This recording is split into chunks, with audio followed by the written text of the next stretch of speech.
Free vocal linguistics, voice as language before words. In much formal musical training, the voice is introduced in a restricted and highly structured way. It is treated primarily as a vehicle for lyrics, a means of delivering text clearly, pronouncing language correctly, and performing established repertoire with accuracy.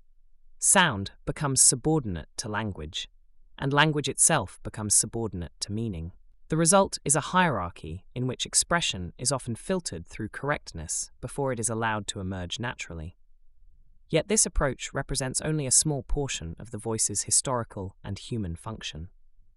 Long before the development of written language or lyrical composition, the voice served as gesture, rhythm, breath, invocation, and emotional signal.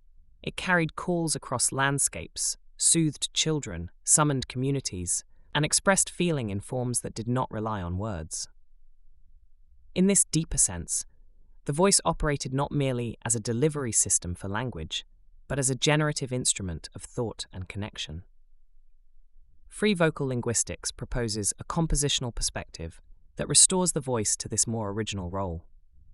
Rather than treating words as the starting point of musical expression, it recognizes the voice itself as a thinking instrument, capable of producing musical structure, emotional intention, and even semantic suggestion before language is finalized, and sometimes without language at all. In this approach, the voice becomes a site of emergence rather than delivery. Most singers recognize this instinctively. Before a lyric is written or remembered, the voice often already senses the shape of something, a melodic contour, a tension in the breath, a rhythmic pulse, or a particular emotional weight.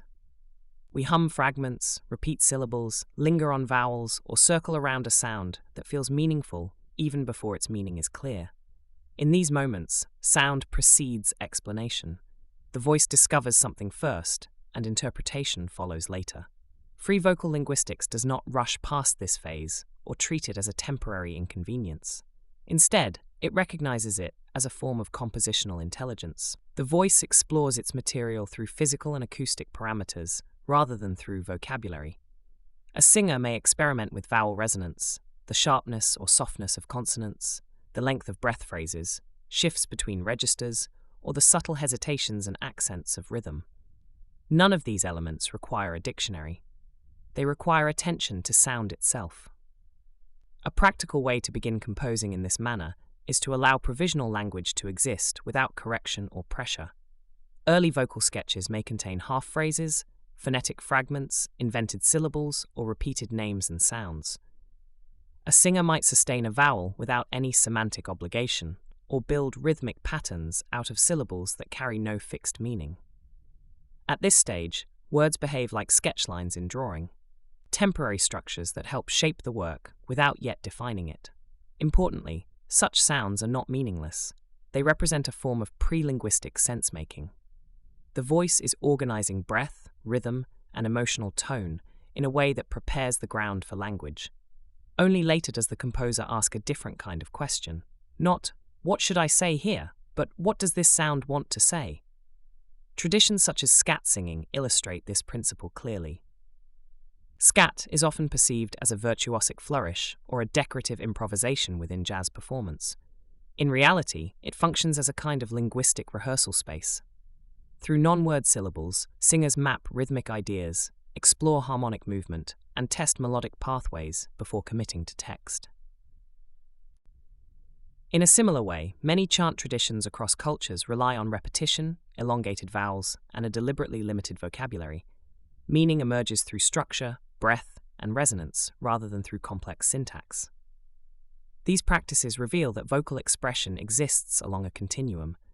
At one end lies spoken language, with its precise semantic demands. Moving along the spectrum, we find poetic language, sung lyrics, chant, and finally, non-word vocalization. None of these forms is inherently superior to another. They simply occupy different cognitive and emotional registers. Free vocal linguistics recognizes all of them as legitimate compositional territories. Within contemporary songwriting culture, lyrics are frequently treated as the origin of the creative process. This approach can produce clarity and narrative focus, but it may also suppress musical instinct. When words arrive first, phrasing must adapt to pre-existing sentences, and melodic exploration can become constrained by grammatical structure.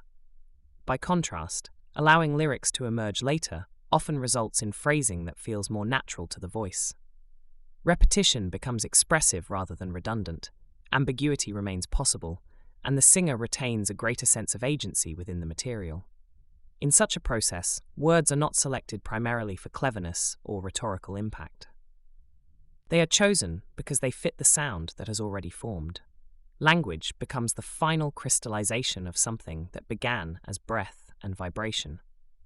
To compose lyrics in this way is not to abandon language, but to respect its emergence. The lyrical artist becomes less an author imposing statements and more a listener shaping possibilities. The composer curates sound events, guiding them toward language rather than forcing them into it.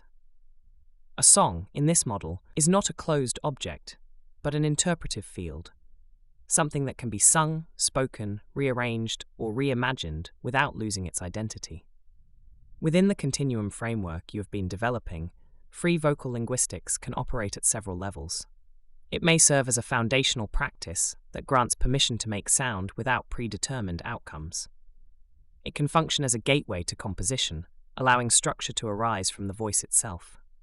It may also act as a cement module, integrating listening, breath, rhythm, and linguistic awareness into a unified creative process. This approach is particularly supportive for learners and artists who feel constrained by traditional text-first thinking. Neurodivergent learners often respond well to sound-led exploration, where sensory and rhythmic engagement precede formal language.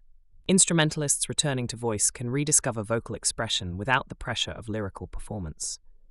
Composers experiencing writer's block may find that allowing the voice to lead opens pathways that purely verbal strategies cannot access.